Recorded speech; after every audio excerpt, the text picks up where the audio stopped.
studies. He says the attacks on civilians are an attempt by Russia to kickstart political negotiations.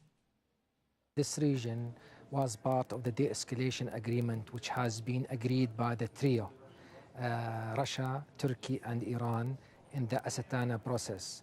And whenever you see escalation like this, we should know that things are not working smoothly between these three parties.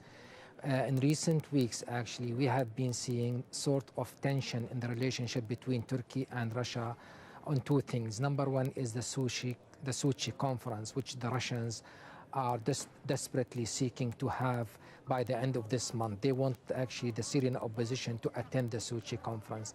President Putin wants this very much because he wants to translate his military gains on the ground in Syria into something political. This is exactly what President Putin is trying to do, actually, put maximum pressure on the civilian community of those fighters in order to force them actually to agree to attend the Sochi conference. A spokesman for Turkey's president says an American operation to help Syrian Kurdish fighters set up a new border force is unacceptable. Under the US plan, 30,000 troops will man the borders of territory carved out of northern Syria by the Syrian Democratic Forces, which are mainly composed of Kurdish YPG fighters. Turkey has condemned the move as it fights Kurdish separatists within its own borders.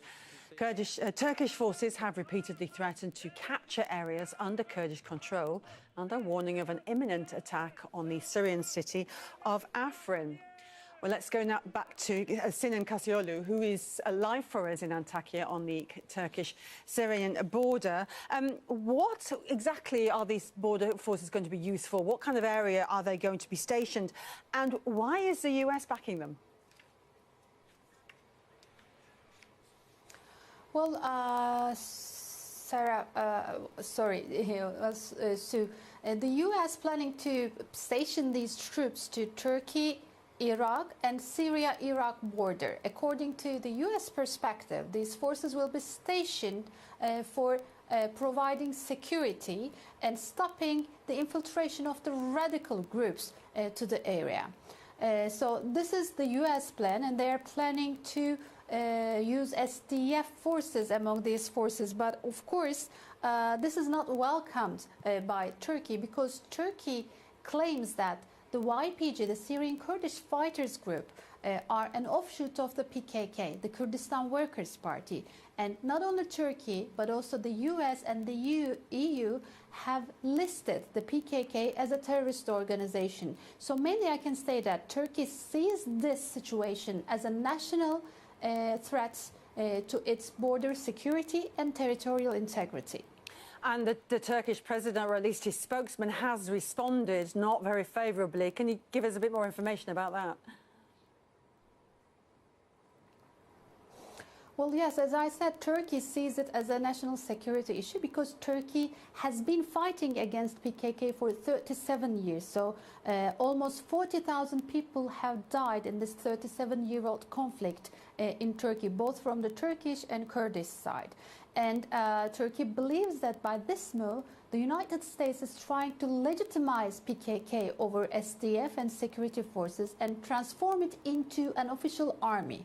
So they are afraid that by this move, their struggle against PKK will be abolished. And presidential spokesperson Ibrahim Kalın stated that Turkey reserves its right to respond any threat to its national security and territorial integrity anytime, anywhere it wants, whether it's inside Turkey or outside Turkey. And as you have also said, Turkish President Erdogan stated today that this week Turkish army is going to be launching a military operation in Afrin, but we are going to see whether it's going to be realized or not. Thank you very much, Sinan Kasioglu, speaking to us from the Turkish-Syria border.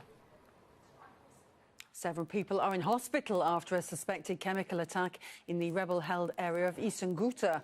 The Damascus suburb, which was designated a de-escalation zone, has come under heavy bombardment as government forces seek to take it back from rebel fighters.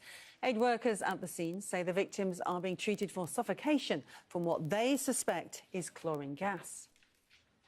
Hundreds of people have